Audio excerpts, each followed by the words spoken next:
اسرائیل نے حال ہی میں ایران کے ملٹری اور نیوکلیر سائٹس جیسے کہ یورینیم انریچمنٹ فیسلٹی پر حملے کر کے پورے مڈل ایسٹ میں ٹینشنز کو دوبارہ بڑھا دیا ہے۔ یہ پہلی دفعہ نہیں ہے کہ اسرائیل نے ایران کے نیوکلیر انفراسٹرکچر کے خلاف پری ایمپٹیو ایکشن لیا ہو۔ دونوں ممالک کئی سالوں سے ایک پراسرار اور چھپی ہوئی جنگ میں مبتلا ہے، جس میں سائبر اٹیکس، پروکسی وارز اور ٹارگٹ کلنگز شامل ہے۔ ایران کے نیوکلیر پروگرام پر اختلافات، جسے تہران پرامن مقاصد کے لیے قرار دیتا ہے، دونوں کے درمیان تعلقات کا مرکزی نقطہ رہے ہیں۔ اسرائیل مسلسل دنیا سے مطالبہ کرتا رہا ہے کہ ایران پر پریشر ڈالا جائے، جبکہ ایران بار بار کہتا ہوا آ رہا ہے کہ ان کا نیوکلیر پروگرام صرف اور صرف سویلین پرپزز کے لیے ہے۔ اب آئیے پچھلے 10 سالہ ایران اسرائیل کنفلکٹ پر نظر ڈالتے ہیں۔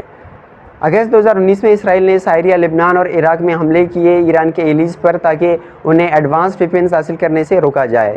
اسرائیل نے ایران پر الزام لگایا کہ وہ ایک عام سپلائی لائن بنانے کی کوشش کر رہا تھا عراق سے سیریا کے ذریعے لبنان تک۔ نیو یارک ٹائمز کے مطابق اسرائیل نے سمندر کے راستے ایرانی تیل اور ہتھیار لے جانے والی کشتیوں کو بھی نشانہ بنایا۔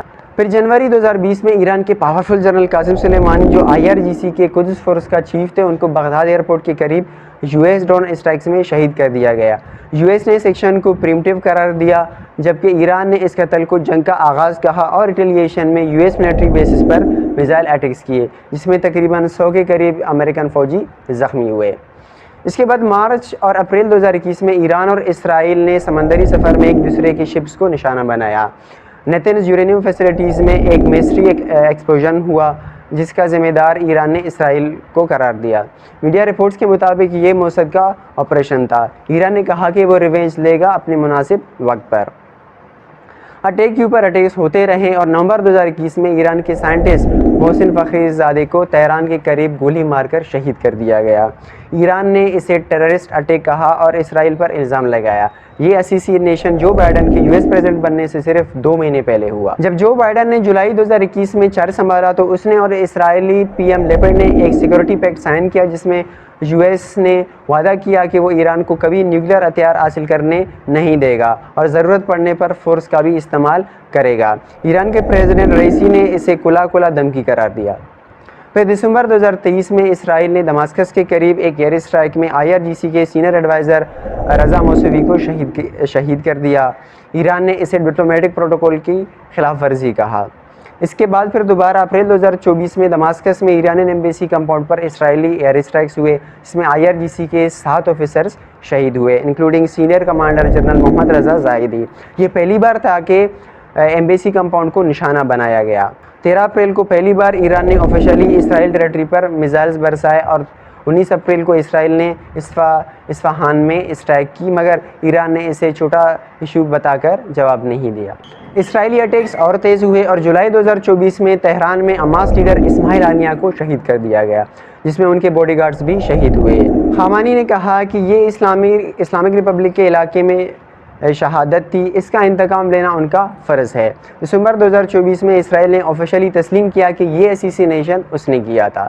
پھر ستمبر 2024 میں حزب اللہ کے لیڈر حسن نصر اللہ کو بیروت میں اسرائیلی ایئر اسٹرائکس میں شہید کیا گیا۔ ساتھ ہی IRGC کے سینئر کمانڈر عباس نیلفروشان بھی شہید ہوئے۔ اسرائیل نے اوپنلی اسے ایڈمٹ کیا اور کہا کہ نصر اللہ اب دنیا کو ڈرانے کے قابل نہیں رہا۔ اور آخرکار اکتوبر 2024 میں ایران نے جواب میں اسرائیل پر میزائل حملے کیے۔ اسرائیل نے دعویٰ کیا کہ زیادہ میزائلز انٹرسیپٹس کیے گئے، مگر کچھ ایریاز میں اثر ہوا۔ 26 اکتوبر کو اسرائیل نے ایران کے ملٹری ٹارگٹس پر اسٹرائکس کیے اور 4 فوجیوں کو شہید کیا۔ حال ہی میں 14 جون 2025 کو اسرائیل نے آپریشن رائزنگ لائن کا آغاز کیا۔ ایران کے ملٹیپل نیوکلیر اور ملٹری سائٹس کو ٹارگٹ بنایا گیا۔ IRGC کے چیف حسین سلامی اور نیوکلیر سائنٹسٹ فریدون عباسی اور محمد تہران کی شہید ہوئے۔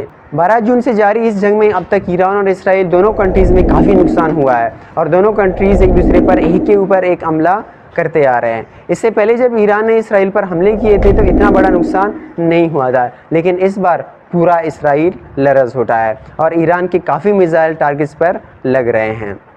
دنیا ایک ایسے موڑ پر کھڑی ہے جہاں ایران اور اسرائیل کے درمیان جنگ کا کوئی بھی پہلو گلوبل کنفلکٹ میں تبدیل ہو سکتا ہے اور یہ ورلڈ وار 3 کی طرف جا سکتا ہے۔ ہر نئے قدم کے پیچھے ایک نیا انتقام، ایک نیا ٹارگٹ اور ایک نیا فساد کا خوف ہے۔